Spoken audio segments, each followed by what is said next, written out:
Hey everybody and welcome back. I'm Eric for Present. You know the drill, your one-stop shop for 5 VR stories you missed over the past couple of days. And since the past couple of days of my last video, there has been actually 5 great stories that have come up. We have a couple games coming out for all major headsets in the month of November. We need to talk Pistol Whip and exactly how you get the high score of the game. And we also of course need to talk Boneworks VR. Its release date was just announced along with a little bit of information that wasn't common knowledge, and of course even more. Make sure to leave a like for this video, especially for our hero of the day, our VR hero of the day, Elliotttate, and you'll know why in the Pistol Whip story. With that being said, let's get into the VR news. Cheers.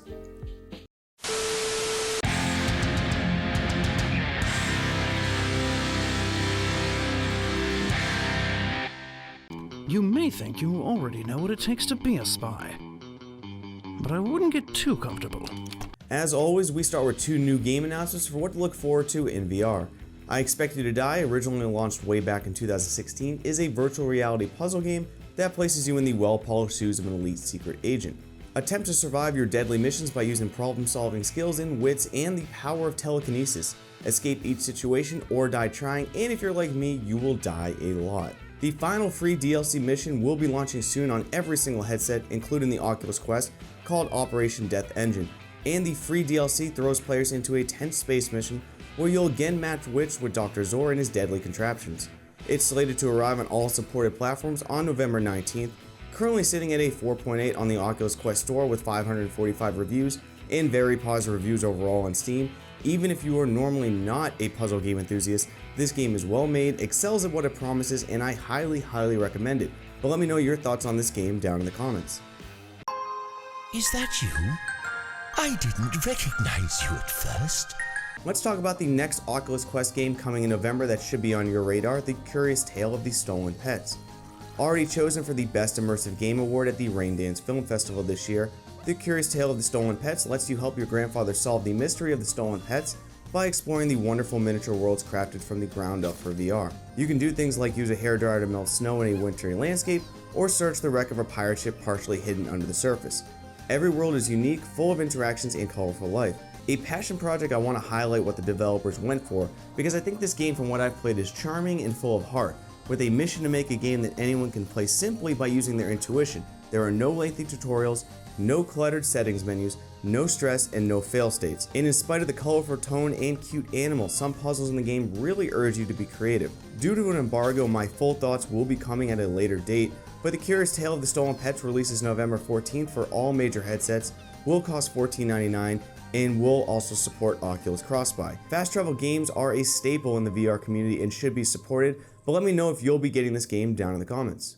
Okay, let's talk something many questions have come up on revolving around Pistol Whip, and no, not impressions or reviews, but how the hell we are scored since exact explanations for it are not in the tutorial or game. 100% of this credit and legwork goes out to Elliotttate, and all his links and explanations will be in the description, but here's the Pistol Whip scoring 101 course. Class has started. When it comes to shooting, you can get up to 200 points per shot. The first 100 comes from hitting on beat. This is the rhythm part of the game. By listening and staying with the rhythm shots on beat will give you an automatic 100 points. The second 100 points comes down to accuracy. If you hit anywhere on the enemy's body, you will get another 100 points. With aim assist, there is a super wide margin for error, and the possible 100 points will have a deduction if your shot would not have hit the target, and that deduction is marginal to how close or far you would have actually been from hitting the target. Pistol whips are the mechanic of just that, pistol whipping your enemy, and done correctly, meaning do it with the same force and follow through like a Beat Saber block hit, will award you maximum points for that kill. A successful pistol whip will also reload your gun and restore full health. Elliotttate has even more additional info that I have left out, so please check him out and every one of his links, because Elliott does so much work for the VR community and is the super John Wick badass of the day. Probably the largest story for the day, and one of, if not the most anticipated games for this year, is Boneworks, and we finally have a release date. Originally posted everywhere on Reddit by BrandonJLa and posted to his YouTube page, all links will be in the description, but we now know Boneworks will be releasing this year on December 10th. But BrandonJLa had some other info in his video. Boneworks, for those just hearing somehow about it, is an experimental VR physics action adventure game where you'll witness the events that unravel after the Myth OS locks down after an unexpected void breach. Use found physics weapons, tools, and objects to fight across dangerous playscapes and mysterious architecture. The amount of detail, physics engines, and the amount you can experiment and do in this game has promised to pass all games before it. Now you'll notice in the description of Boneworks' release date trailer, it is noted that after the story you can play for endless hours with a physics sandbox mode, battle arena, and story replays for additional power items. I am very much looking forward to more details as we get closer to launch of what exactly the sandbox and battle arena modes are, especially the sandbox mode, as this may be the first sandbox mode game out there for VR that I'm very excited to try.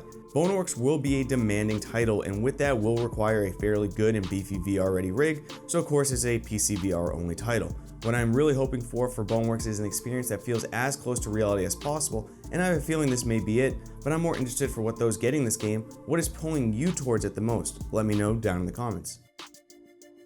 Before our final story of the day, a quick correction to the last video. In my haste, I made a mistake. Echo VR is delayed for the Oculus Quest until 2020.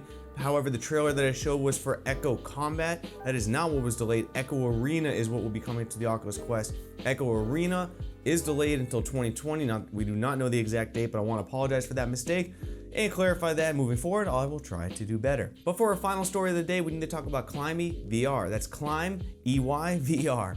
We need to talk about this game. It did launch on Steam a long time ago, and it is a fantastic game. The point of this game is to climb the levels and get to the end as fast as you can while you're battling the other people in your lobby with you. It is a very fun game that I've played a lot and had a lot of fun with. It did get officially denied on the Oculus Quest store. This was actually news a while back. But recently, on sidequest, you can now find the demo for Climbey, along with a couple community-made maps that were on Steam, and you can play that on your Oculus Quest right now. You'll see it on the list on sidequest. The developer has acknowledged that it was denied on the Oculus platform, and he's trying to find ways to monetize it for the Oculus Quest coming soon, but he's putting it on sidequest to gauge interest, to see if people like it, see if people want more. I know I do, and I'd like to hear your thoughts on that. For those who have played it, did you like it? Are you excited for this possibly being on the Oculus Quest? For those who haven't played it, I highly urge, go download sidequest, go get it off that, go play the demo level, go play the community maps he added. It's an insanely fun game that I hope that we find some way to get on the Oculus platform, and if it's not officially on the Oculus platform, at least we let the developer know we're here for you, please put it on. It's a great game. But that's it for today, everyone. Today's beer of the day is Hoppy My PA. Make sure to leave a like for this video, subscribe, and hit that bell icon to never miss an upload. Join the spaceship on Patreon. Your support means a lot to me. And as always, everybody, I'll see you in the next one. VR Space Cowboys. Cheers.